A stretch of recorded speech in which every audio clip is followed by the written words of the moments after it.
ಇವತ್ತಿನ ರೆಸಿಪಿ ರುಚಿಯಾದ 2 ಚಟ್ನಿ. ಅನ್ನ ಗಂಜಿಗೆಲ್ಲ ತುಂಬ ರುಚಿಯಾಗಿರ್ತದೆ. ಅಷ್ಟೇ ಅಲ್ಲ, ದೋಸೆಗೆ ಕೂಡ ತಿನ್ನಬಹುದು. ನಮಸ್ತೆ ಫ್ರೆಂಡ್ಸ್, ಗುಡ್ ಫುಡ್ ಲ್ಯಾಂಡ್ ಚಾನಲ್ಗೆ ನಿಮಗೆಲ್ಲರಿಗೂ ಆತ್ಮೀಯ ಸ್ವಾಗತ. ನಾನೊಂದು ಬಾಣಲೆಗೆ ಇಲ್ಲಿ 4 ಟೇಬಲ್ ಸ್ಪೂನ್ನಷ್ಟು ಉದ್ದಿನ ಬೇಳೆ ಹಾಕ್ತಾ ಇದ್ದೇನೆ.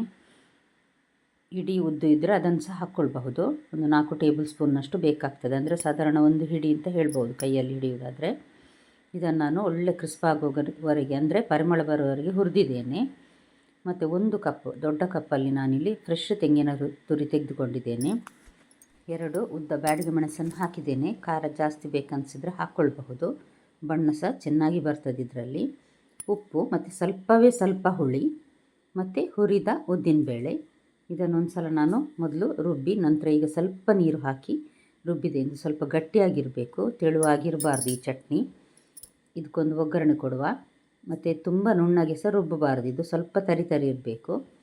1 ಟೇಬಲ್ ಸ್ಪೂನ್ನಷ್ಟು ಎಣ್ಣೆ ಮತ್ತು ಒಂದು ಅರ್ಧ ಟೀ ಸ್ಪೂನ್ ಸಾಸಿವೆ, ಕೆಂಪು ಮೆಣಸು ಮತ್ತು ಕರಿಬೇವು. ಇಷ್ಟೇ ಒಗ್ಗರಣೆಗೆ. ಒಗ್ಗರಣೆ ನಾವು ಗ್ಯಾಸ್ ಆಫ್ ಮಾಡಿದ ಮೇಲೆ ಒಗ್ಗರಣೆ ಹಾಕಬೇಕು ಇದಕ್ಕೆ. ಅಂದರೆ ಬಿಸಿಗೆ ಹಾಕೋದು ಬೇಡ ಅಂತ, ಅದಕ್ಕೋಸ್ಕರ. ತುಂಬ ಒಳ್ಳೆ ಚಟ್ನಿ ಇದು, ಪರಿಮಳ ಚೆನ್ನಾಗಿ ಬರ್ತಾ ಇದೆ. ದೋಸೆಗೆ, ಅನ್ನಕ್ಕೆ, ಗಂಜಿಗೆಲ್ಲ ಒಳ್ಳೆಯದಾಗ್ತದೆ. ಒಂದು ಸಲ ಖಂಡಿತ ಟ್ರೈ ಮಾಡಿ ನೋಡಿ ಫ್ರೆಂಡ್ಸ್. ನೀವಿನ್ನೂ ನನ್ನ ಚಾನಲ್ ಗುಡ್ ಫುಡ್ ಲ್ಯಾಂಡನ್ನು ಸಬ್ಸ್ಕ್ರೈಬ್ ಮಾಡಿಲ್ಲ ಅಂದರೆ ದಯವಿಟ್ಟು ಸಬ್ಸ್ಕ್ರೈಬ್ ಮಾಡಿ. ಮತ್ತು ಲೈಕ್ ಬಟನನ್ನು ಪ್ರೆಸ್ ಮಾಡೋದನ್ನು ಮರಿಬೇಡಿ. ಮತ್ತು ಫ್ಯಾಮಿಲಿ ಫ್ರೆಂಡ್ಸ್ಗೆ ಶೇರ್ ಮಾಡಿ. ನೋಡಿ, ಉದ್ದಿನಬೇಳೆಯ ಚಟ್ನಿ ರೆಡಿ ಆಯಿತು. ಇದು ಸ್ವಲ್ಪ ಗಟ್ಟಿ ಚಟ್ನಿ ಅಂತಲೇ ಹೇಳಬಹುದು, ಇದನ್ನು ನೀರಾಗಿ ಮಾಡೋದಿಲ್ಲ. ಈಗ ಇನ್ನೊಂದು ಚಟ್ನಿ ಯಾವುದರಿಂದ ಮಾಡಿದ್ದೇನೆಂದು ನೋಡುವ. ಕೋಕಮ್ ಚಟ್ನಿ, ಅಂದರೆ ಪುನರ್ಪುಳಿ ಅಂತ ನಾವು ತುಳುವಲ್ಲಿ ಹೇಳ್ತೇವೆ. ಇದು ಒಣಗಿದ ಪುನರ್ಪುಳಿ. ಇದನ್ನೀಗ ನಾನು ಸ್ವಲ್ಪ ತೊಳೆದು ರಾತ್ರಿ ನೀರು ಹಾಕಿ ನೆನೆ ಹಾಕಿಟ್ಟಿರ್ತೇನೆ ನೋಡಿ. ಅಥವಾ ಬೆಳಿಗ್ಗೆ 1-2 ಗಂಟೆ ಬಿಸಿ ನೀರಲ್ಲಿ ಹಾಕಿಟ್ರೆ ಸಹ ಚೆನ್ನಾಗಿ ನೆನೀತದೆ. ಇದು ನಾನು ರಾತ್ರಿ ಹಾಕಿಟ್ಟಿದ್ದೇನೆ. ಇದರಲ್ಲಿ ಒಂದು 6ರಷ್ಟು ಇದೆ ಇದು ಪುನರ್ಪುಳಿ ಕೋಕಮ್. ಅದಕ್ಕೆ ಸಹ ಅಷ್ಟೇ, ಒಂದು ದೊಡ್ಡ ಕಪ್ಪಲ್ಲಿ ಫ್ರೆಶ್ ತೆಂಗಿನ ತುರಿ. ಮತ್ತು ಈಗ ನಾವು ನೆನೆಸಿದ ಕೋಕಮ್ ನೋಡಿ, ಇದು ಅದರ ನೀರು ಸಮೇತ ಹಾಕುವ.